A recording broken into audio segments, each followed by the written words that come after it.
You're listening to the X Zone Radio Show, live and around the world on the Talkstar Radio Network and X Zone Broadcast Network. Visit our website at www.xzoneradiotv.com. If God had a name, what would it be, and would you call it to his face?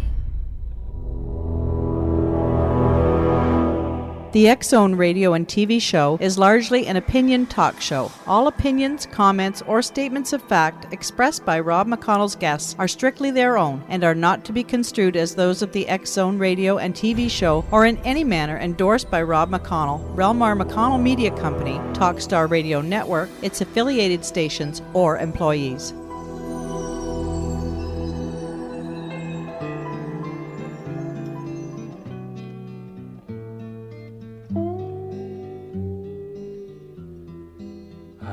Not a free man, but neither am I chained.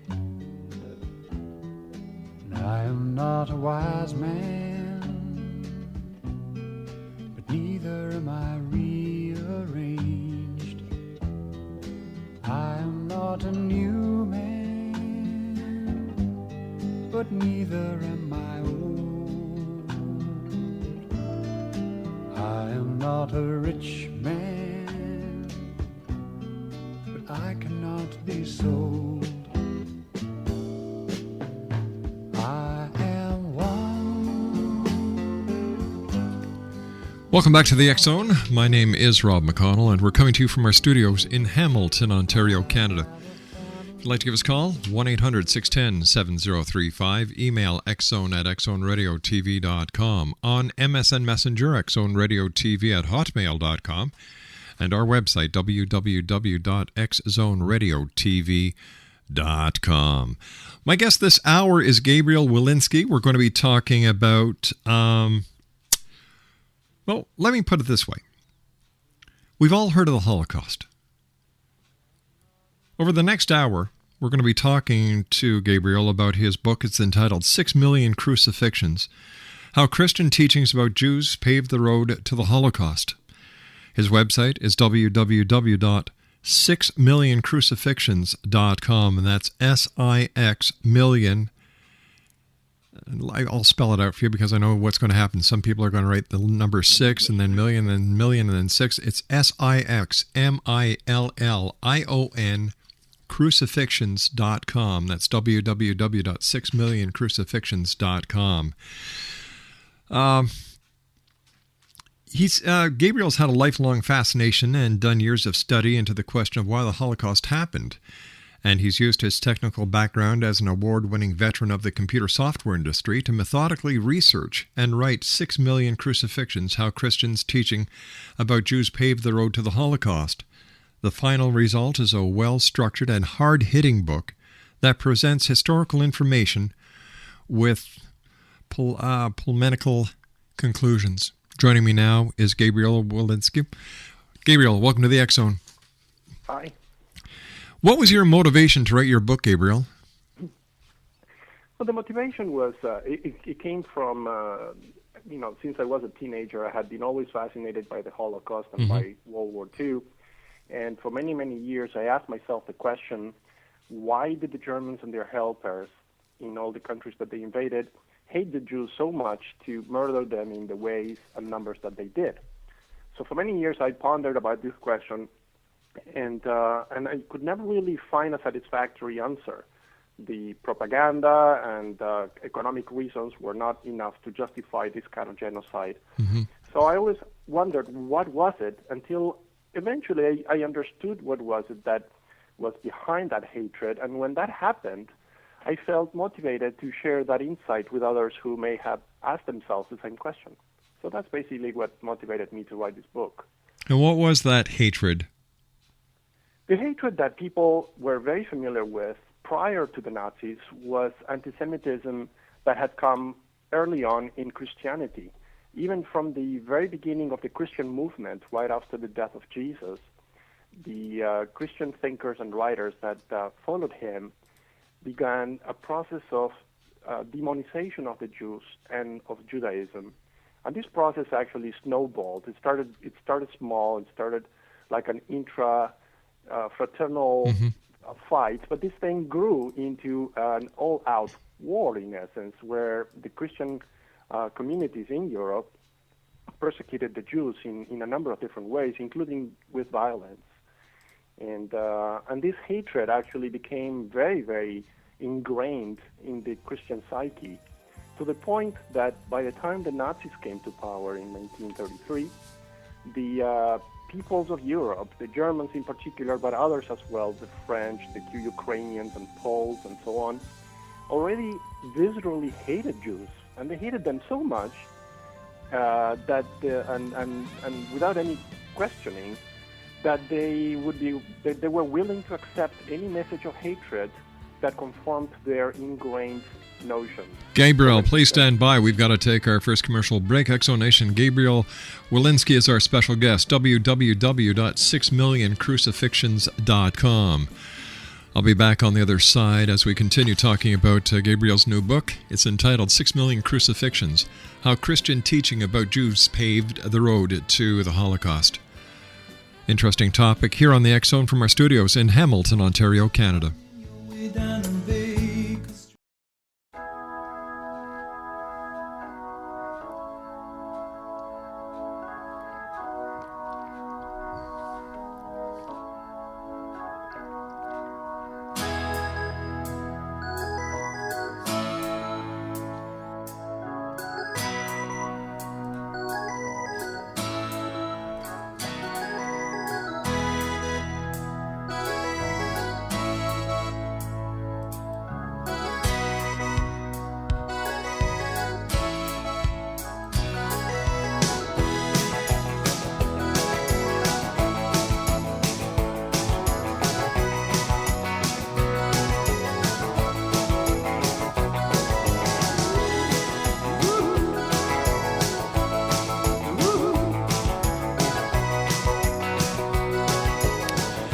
Welcome back, everyone. Gabriel Wilensky is our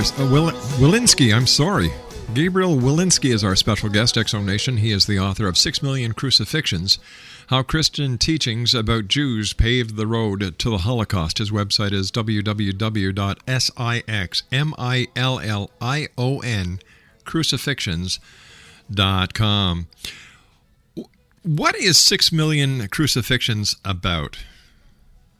It actually covers, on the first part, it's a straight history book. Mm-hmm. You know, it has it basically goes over the 2,000 years of history of the last 2,000 years in which antisemitism began and grew and was fostered into what became the Holocaust. So that's the first part. The second part covers the specific areas in Christianity that are anti-Jewish and anti-Semitic, and the third part covers the role of the Christian churches, in particular the German churches, during the Nazi era. So it covers what they did and what they didn't do during that time. And then the fourth part it studies the legal aspects of the crimes that members of the clergy committed before, during, and after the Holocaust. What kind of crimes are the clergy still committing after the Holocaust? You would have thought after the Holocaust, that was the end of it. You would have thought so, but I mean, today this is actually in the news. Obviously, there's a big scandal happening today because of child abuse, sexual child abuse, in the part of the Catholic clergy. Yeah, all right, but how does that? How is that related to the Holocaust? Well, it's related in one particular aspect. It's in a number of aspects, but one in particular, and it's important to this particular discussion, is in regards to the silence of the church.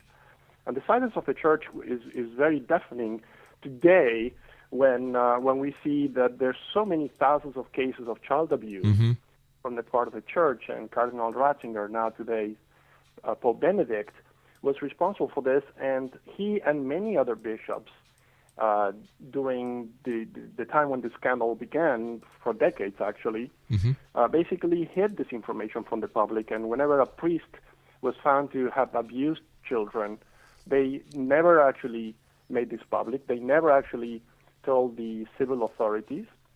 They always actually moved the priest from parish to parish just to keep it quiet. The church always had the interest of the church first and never the interests of the victims in mind.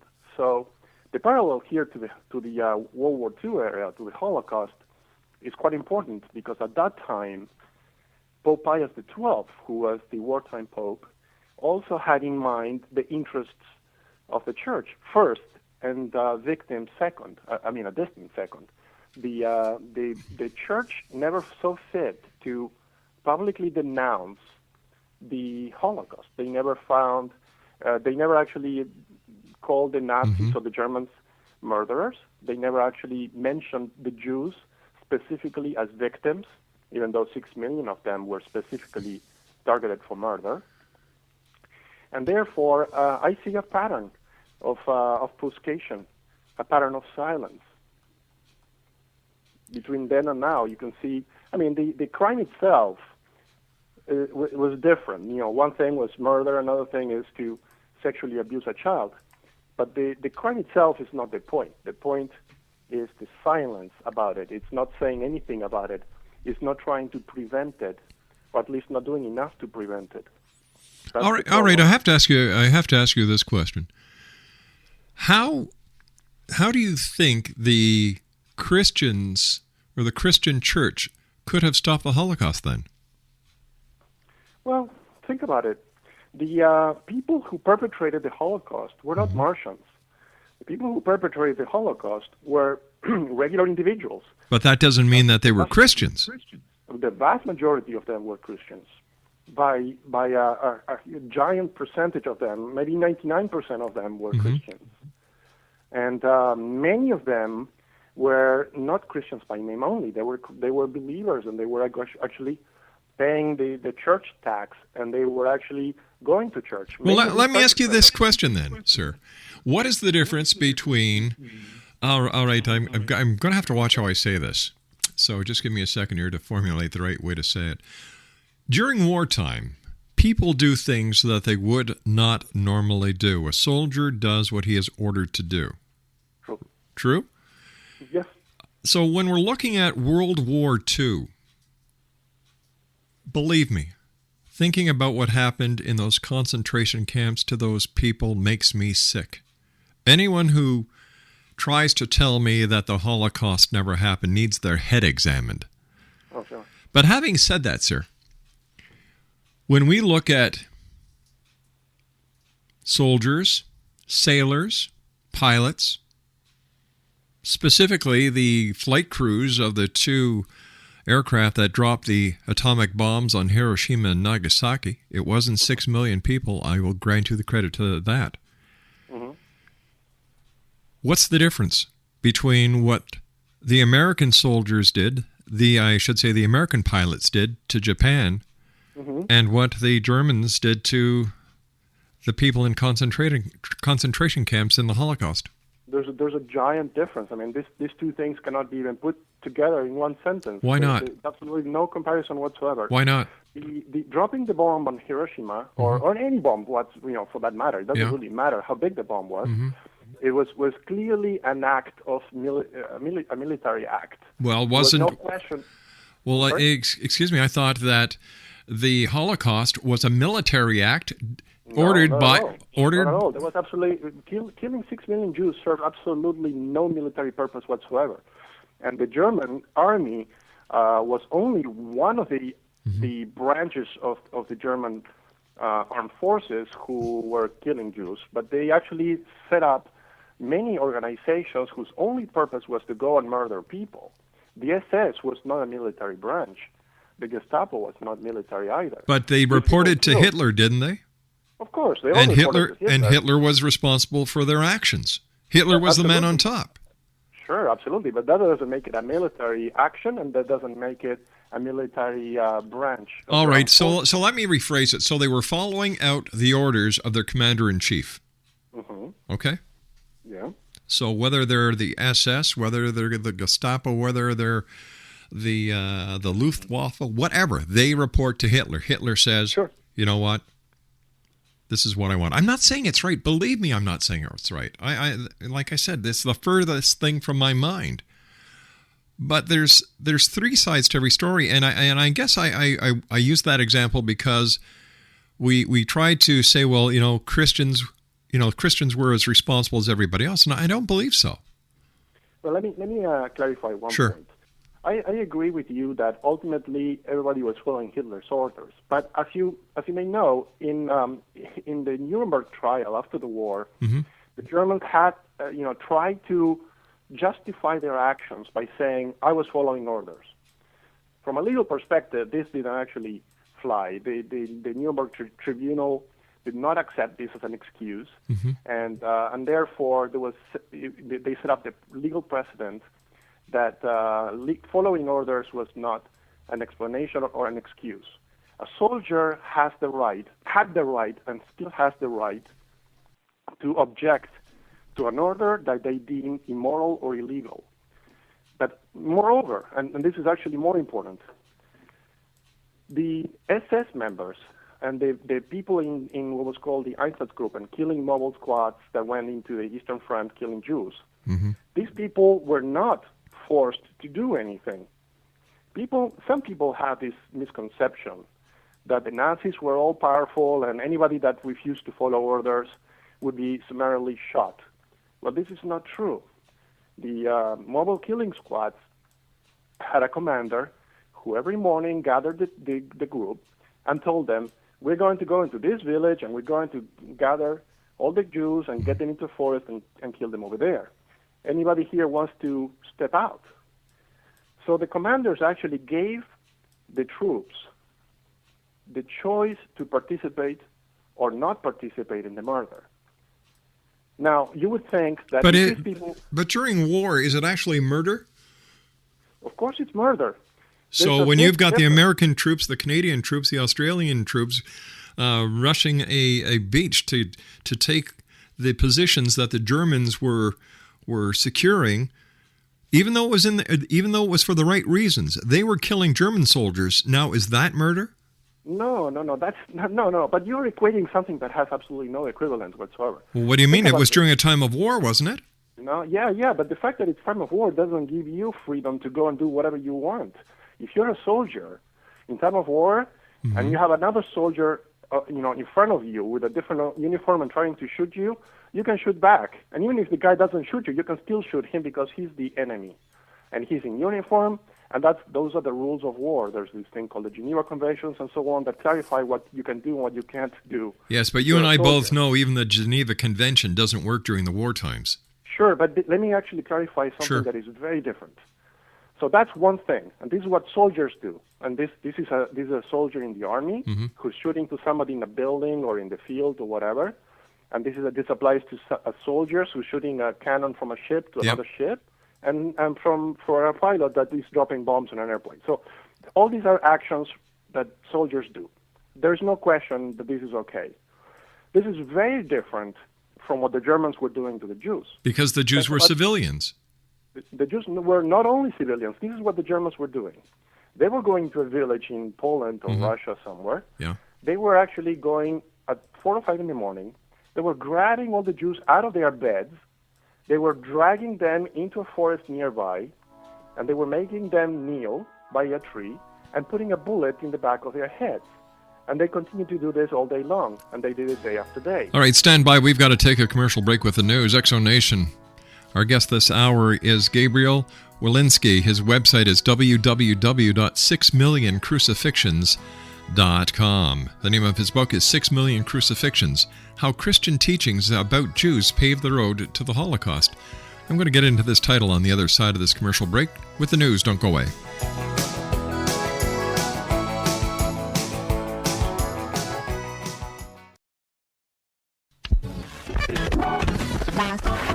All Hit Radio.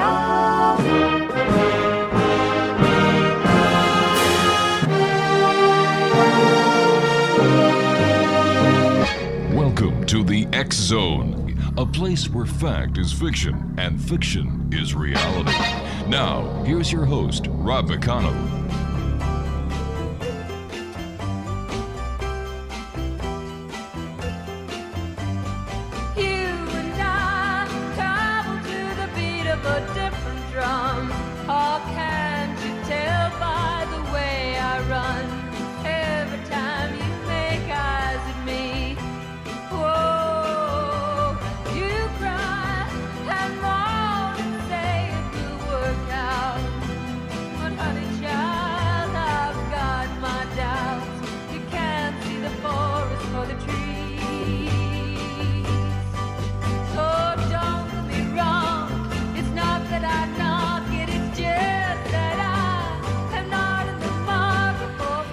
Welcome back, everyone. Gabriel Wilensky is my special guest. He's the author of 6 Million Crucifixions, How Christian Teachings About Jews Paved the Road to the Holocaust. Now, how do you get I understand the 6 million crucifixions, but the other part of the title is How Christian Teachings About Jews Paved the Road to the Holocaust. Now, how do you explain that? It's very simple, unfortunately. The point that I'm making in the book is that for 2,000 years, Christian teachings prepared the mindset of peoples to hate Jews. How? Because they taught, even from the very beginning, even in the New Testament, the way Jews are portrayed is very negative. The Jews are portrayed as malevolent and as killers of Christ, and they are portrayed as bent on destroying Christianity. But Christ was a Jew, wasn't he? Yes, he was. So? That doesn't mean that. Yeah, but even so, the Christian writers who followed Jesus in the first century, they actually started to write about Jews in ways that were very negative. Don't you think that you may be using too big of a paintbrush when you say how Christian teachings? Because I disagree with you with that. For one thing, I'm a Christian and I don't hate Jews. I love them. I was brought up in a Jewish community. We shared, we learned, and you know what? I as a Christian, I take offense to that statement. Well, but think about it this way. I mean, you are a product of Christianity after the Second Vatican Council. In 1965, the Catholic Church, which was followed by the Protestant churches, issued an official statement that said that Jews were not guilty for killing Jesus, and this applied not only to Jews of Jesus' time, but of all time, which is the accusation that appears in the New Testament. And there were other things that were listed as well. So, sure, I agree with you that you and probably most Christians today, in particular Christians here in the U.S., are not anti-Semitic, and they don't have any problems with Jews, and probably on the contrary. This is true. However, this was not true of most Christians of the pre-World War II era. All right, so if that is the fact, isn't it just better to leave it alone, let it die? Why do we here it is the year 2010, and we're bringing up the Holocaust again, opening up old wounds? Do we need to do this? And what will we learn? What will be gained? It's important. I think it's important for people to learn history, because when you don't learn history, history tends to repeat itself. So I think that most people today probably ignore the fact that Christianity has an unsavory past in regards to its relation to Jews and Judaism. But can't that be said about every religion? That there is no religion on this planet that is without fault. It's actually true that most religions actually oppose other religions. Sure. Every religion probably believes it's the right one, and it's the one true one, and everything else is false. But in the case of Christianity, in regards to Judaism, it's a particular case, because here we have a very sad history of persecution of one particular group to another, and this persecution not only lasted for 2,000 years, but basically culminated in a paroxysm of murder. So I think that it's important to understand that even though Christians may not like Buddhism, Christians never actually had a history of persecuting Buddhists or killing them. Well, however, wouldn't you agree? Wouldn't you agree that people have the ability, like you said, a soldier has the right to disobey an order if he thinks it's justified? You said that a few minutes ago.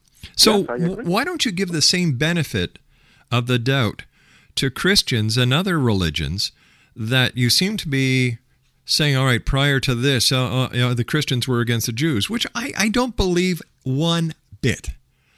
I don't believe it. I can't swallow it. And I think, if anything, you're giving a very biased and tainted view of Christianity.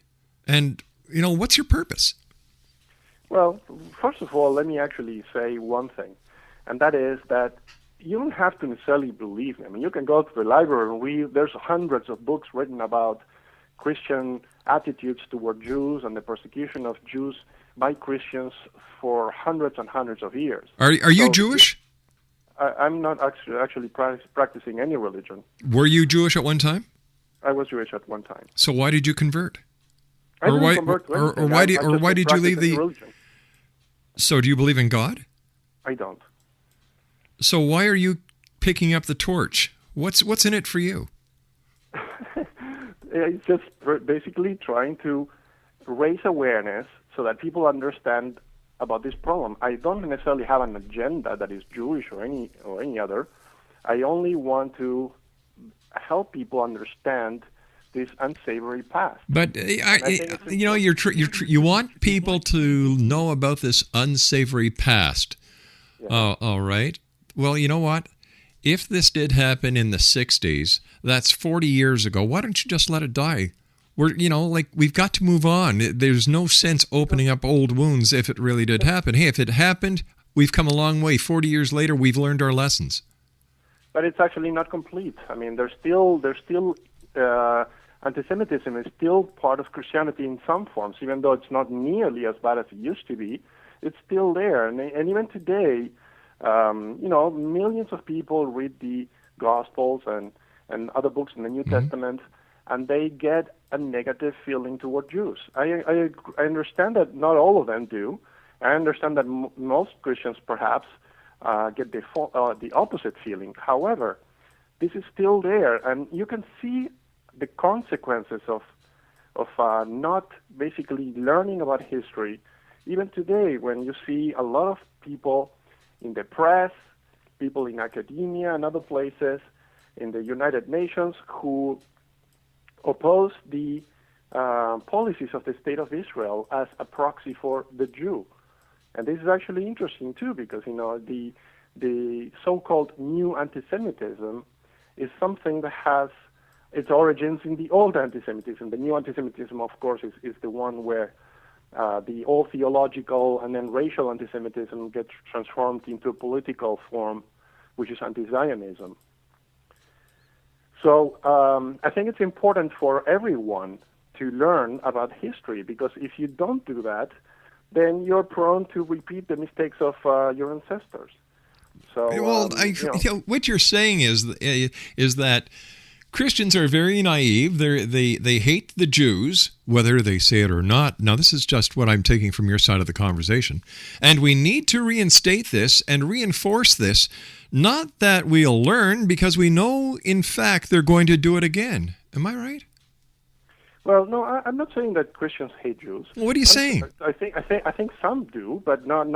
I wouldn't say generically that Christians hate Jews. So what are you saying? Said the opposite a few minutes ago. I said that most of them probably don't. However, what I'm saying is that in Christianity, even today, there's still some things that are negative in the Catechism of the Catholic Church, and even in the New Testament, as I was saying earlier. Just the 4 canonical Gospels and the Acts of the Apostles. Yeah. Just those 5 books contain 450 anti-Semitic verses. All right, but according to the law, you've got freedom of religion, freedom of speech, so nobody's breaking any laws. Well, depends on how you look at it. I mean, I agree with you. From a legal perspective, no, it's not breaking a law. Right. However, you don't have to become a Catholic. You don't have to become a Jew. You don't have to become a Christian. You become a member of a religious philosophy because you want to. You believe in it. Sure, absolutely, and there's nothing wrong with that. The only point that I'm making here is that it's from a moral point of view. I think that you have to consider these things. If you let's actually change the victim, if you will. Here. Okay. Let's say one particular religion said the Swedes are the culprits of all the problems in the world, and the Swedes are allied with the devil, and they want to corrupt the minds of all the members of our religion, and therefore the Swedes are evil and blah blah. So let's assume that you have a religion that says this. Well, first of all, you would find it preposterous, and of course it's untrue and ridiculous, right? However, this is actually what Christian teachers actually said about Jews. And that's the point that I'm trying to make here. That for many hundreds of years, many hundreds of years, this is exactly what Christianity did. All right, but let's look at American history, recent American history. There was slavery. Yes. All right? There was segregation. But we learned, and we don't look back. We've taken the steps to get along and to make sure that our future generations know the errors of our ways and that we've grown past it. We've done the same thing in religion. So why are you digging up all this and stirring the pot? Because this is not over yet. Who says it's not over? What do you want them to? What do you want them to do? Edit the Bible for you? I think they need to have more exegesis. They need to educate people much more, so that when a believer reads the Bible every Sunday, they understand what it says and what it means, and they learn to ignore certain things. The Catholic Church has done a good job after the Second Vatican Council to teach people, to teach the faithful, that the Jews were not guilty of killing Jesus, and that they were not evil, and so on and so forth. A lot more of this needs to happen. And sure, the Bible is supposedly the Word of God, and therefore cannot be rewritten. All right, listen. However, let me ask you this. Let me ask you this. Do you really think that there are that many Christians in the world who hate Jesus? Give me a ballpark figure. Who hate Jesus? I'm sorry, who hate the Jews. Give me a ballpark figure. I have no idea, but Okay. I wouldn't be surprised if it was millions. All right, here's where I'm going with this.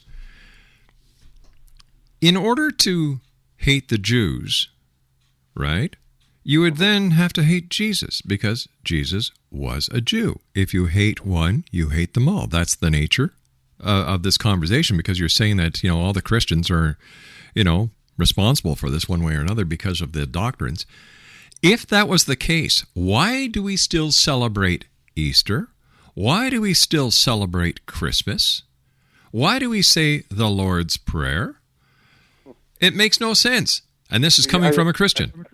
I agree with you. This is one of the biggest contradictions in history, at least in the history of Christianity. For many centuries, in Christianity, they tried to remove the Jewishness of Jesus. They tried to portray him as different.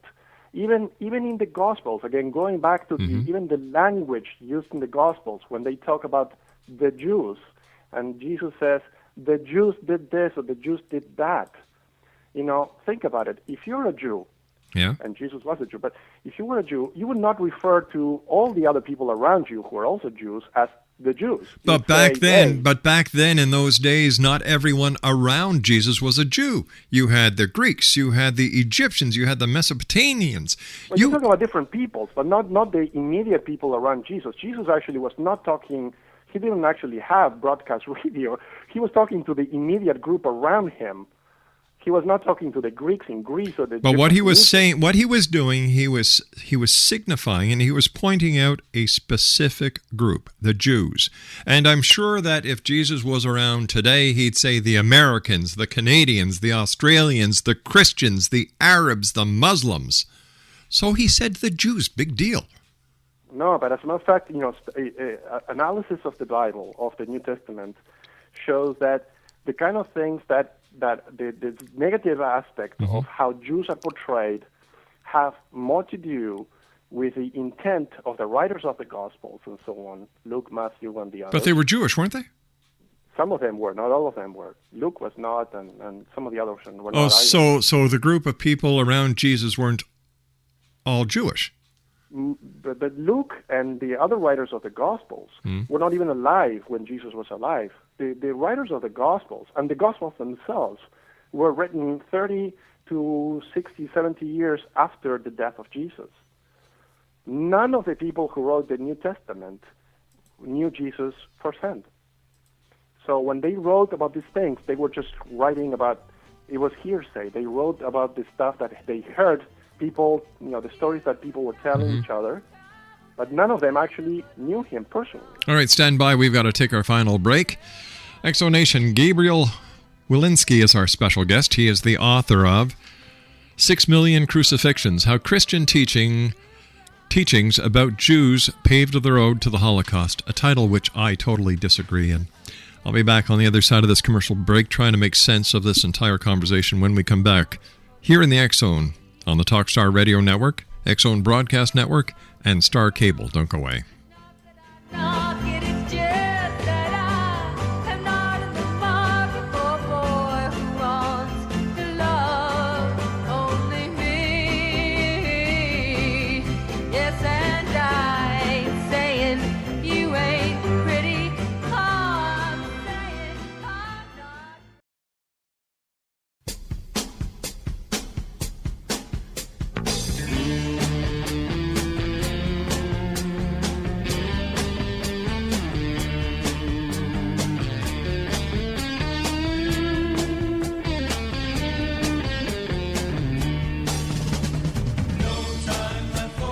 On my way to better things, I found myself some wings. Distant roads are calling me. No time for a summer friend. No time for the love you send. Seasons change and so did I. You need not wonder why. You need not wonder why. There's no time left for you. No time left for you. And welcome back, everyone. I'd like to take this opportunity of thanking all our guests tonight. We started off with you, Dr. Eugene Stovall in hour number 1, Mike M. Joseph, hour number 2, hour number 3, Dr. Joy Pugh, and my guest this hour is Gabriel Wilensky. He's the author of 6 Million Crucifixions, and his website is www.6millioncrucifixions.com. That's SIXMILLION crucifixions.com. Gabriel, I'm having a bit of a problem here trying to get a straight line. You were born, I guessed, and raised as a Jew. You're not a practicing Jew now. You don't belong to any religious organization, and yet you're digging up the past, presenting it in the future, in the present and the future, to make sure things that didn't happen in the past happen in the future. But the rest of the world is saying, you know what? We learned. We're going ahead. We're getting along. We acknowledge the fact the Holocaust happened. We acknowledge the fact that, it was one of the most horrific things that has ever happened on this planet. You know what? We also recognize that Jesus was Jewish. So let's get on with it. So why the book? Well, because not everybody thinks the way you do, Rob. I mean, there's unfortunately other folks who don't agree with everything you just said. I think what you said is very nice, and of course I would like the world to be a great place. However, the reality is that there's many people out there who don't necessarily know about this past and are prone to repeat it in the future. And not only that, but lots of people, even today, deny that the Holocaust ever happened, or deny that there was any role whatsoever of the churches in what happened there. They may not deny it, but they may not even know it. So the point of my book is just it's a history book. So it's basically designed to educate people about something that they may not be familiar with. So there's no political agenda here or religious agenda of any kind. It's just from a purely scholarly point of view, the intent here is to raise awareness. Here's a quick question for you. We're running out of time very fast here. Did you ever take any degrees in history or in theology? No, I did not. So what do you base your expertise on? I studied this subject for many, many years. But you're not an expert on it.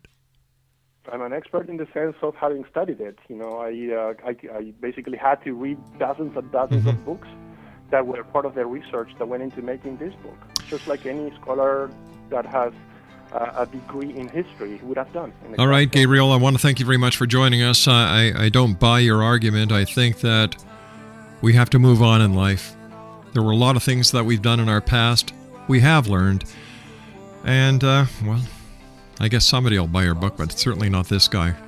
I'll be back on the others. When we come back, it'll be tomorrow. Geez, we're at the end of the show. Guys, thanks very much for being with us. And until tomorrow, keep your eyes to the sky and your heart to the light. Good night now. One last call for alcohol, so finish your